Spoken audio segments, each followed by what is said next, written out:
Welcome back, seeker of truth. You've returned to a journey where every moment holds a new revelation. What lies ahead may shift your perspective, challenge your beliefs, and open doors you never knew existed.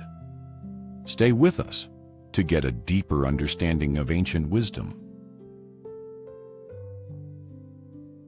In the quiet depths of eternity, where the boundaries of time and space blur, the ancient Egyptians believed that death was not an end, but a continuation, a transformation from one realm to another. To them, the journey into the afterlife was not a solitary one, but a pilgrimage guided by divine hands, through sacred rituals that opened the gateway to eternal life. At the heart of this sacred journey stood a powerful, transformative ritual known as the opening of the mouth. This ceremony was not merely a physical act, it was a spiritual awakening, a key that unlocked the doors to the afterlife. The ancient Egyptians believed that without this ritual, the deceased could not move on. They would remain trapped between realms, neither alive nor fully dead, unable to embrace the eternal blessings of the gods. To truly understand the significance of the opening of the mouth, we must first journey into the heart of ancient Egyptian belief. In their worldview, death was not an end to existence. It was simply another step in the soul's eternal journey. The soul was made up of multiple parts, the Ka, the Ba, the Ark, and the Ren, each playing a unique role in the afterlife. The Ka, the vital essence, needed to be fed and cared for. The Ba, the unique personality of the person, was free to travel between the worlds. The Ark, the glorified spirit, could join the gods in the stars, and the Ren, the true name, needed to be preserved for immortality. The opening of the mouth was the key that unlocked these separate but interconnected elements. Without this act, the deceased could not truly live again. The priest would begin by touching the deceased's mouth, eyes, ears, and nose with sacred tools, each touch unlocking a vital sense of the body's existence.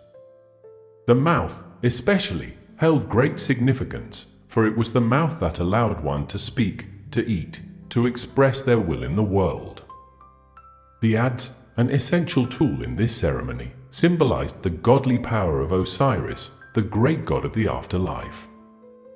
The adze was used not only to physically touch the mouth, but also to cut away the veils that separated the deceased from the divine. Each careful stroke symbolized the restoration of their senses. The mouth that had once spoken now allowed the deceased to speak once again in the divine realm. The gods played a central role in this ceremony. Osiris, Lord of the Afterlife, was the guide who shepherded the deceased across the vast deserts of the underworld. Anubis, the god of embalming, protector of the dead and guide through the tomb, ensured that the body would not decay, allowing the soul to remain connected to its earthly form. Atha, goddess of love and motherhood, embraced the soul with nurturing warmth, offering it protection and guidance as it journeyed through the dark realms. But before the soul could enter this divine realm, it had to face trials. Among them was the weighing of the heart, where the soul was judged against the feather of Ma'at, the goddess of truth and justice. In this moment, the heart would be weighed, symbolizing the purity and righteousness of the soul's journey through life. If the heart was found to be heavy with sin, it would be devoured by the fearsome Amit, and the soul would cease to exist. But if the heart was light, free from sin, the soul would be granted access to the fields of Aru, the heavenly paradise where eternal peace and joy awaited. As the opening of the mouth allowed the soul to speak, hear, and move freely, it also permitted the soul to partake in the offerings made by the living. But these were not ordinary offerings. These foods, bread, fruit, and wine, were symbolic of eternal nourishment, sustenance for the soul as it journeyed through the afterlife. The dead, though no longer bound to the physical realm, were still cared for by the living, who provided offerings to ensure that the deceased would continue to thrive in their new existence. The opening of the mouth was often performed in the tomb itself, where the deceased would be laid to rest. This sacred space was a doorway to another world, a world beyond the material, where the soul could freely roam. The tomb was both a home and a sanctuary, a place where the divine could descend to meet the living and the dead in sacred communion. But this ceremony was more than an offering, it was an invocation. An invocation of the divine within the individual. It was a reminder that every soul is divine, every life is sacred, and death is not an end, but a transformation into something greater.